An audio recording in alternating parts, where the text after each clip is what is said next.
মমতা বন্দ্যোপাধ্যায় অসমে ভাষাগত শোষণ ও বাঙালি হেনস্থার বিরুদ্ধে সরব হয়ে তুলেছেন সাহসী বার্তা। তিনি বললেন, যারা মাতৃভাষার জন্য লড়ছেন তাদের পাশে আছি। বিজেপি সরকারের বিভাজনমূলক এজেন্ডা থামাও। হ্যালো বন্ধুরা, ওয়ার্ল্ড নিউজ বাংলা চ্যানেলে আপনাদের স্বাগত।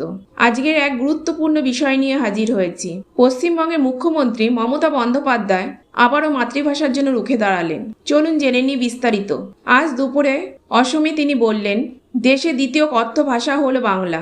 অসমেও তাই। যারা মাতৃভাষার জন্য লড়ছেন তাদের পাশে আছি। বাংলা ভাষার মর্যাদা ও ভাষাগত স্বাধীনতার পক্ষে মমতা বন্দ্যোপাধ্যায় স্পষ্টত বার্তা দিলেন, এটি অসাংবিধানিক এবং বৈষম্যমূলক আচরণ। অসমে বিজেপির ভাষাগত নীতি নিয়ে মমতা বললেন, অসমে ভাষা ও ধর্মে হেনস্থা হলে সেটা সহ্য করা হবে না। অসমবাসীর বিরুদ্ধে বিভাজনমূলক এজেন্ডা সীমা লঙ্ঘন করেছে। তার বিরোধী হিসাবে অসমের মুখ্যমন্ত্রী হিমন্ত বিশ্ব শর্মা মন্তব্য করলেন, অসম ভাষার ভিত্তিতে কারোর বিরুদ্ধে লড়ছে না, অনুপ্রবেশ নিয়েই লড়াই। মমতার বক্তব্যে উঠে এসেছে সেই ভাষাগত আক্রমণ যা চলেছে।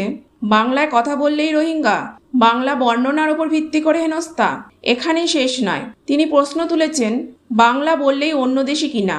বলছেন ভাষা কোনো অপরাধ নয়। সুস্পষ্ট ভাষায় দাবি করেছেন, ভারতীয় নাগরিক রয়ে গেলে ভাষাভিত্তিক দ্বন্দ্বের জায়গা নেই। বন্ধুরা, ভাষার মর্যাদা নিয়ে এই ধরনের রুখে দাঁড়ানো সহজ নয়। মমতা এই বার্তা দিয়ে দেশের নজর কাড়লেন।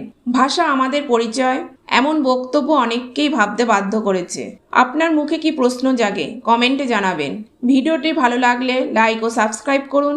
পরের আলোচনায় আবার দেখা হবে। সবাই ভালো থাকুন। ধন্যবাদ।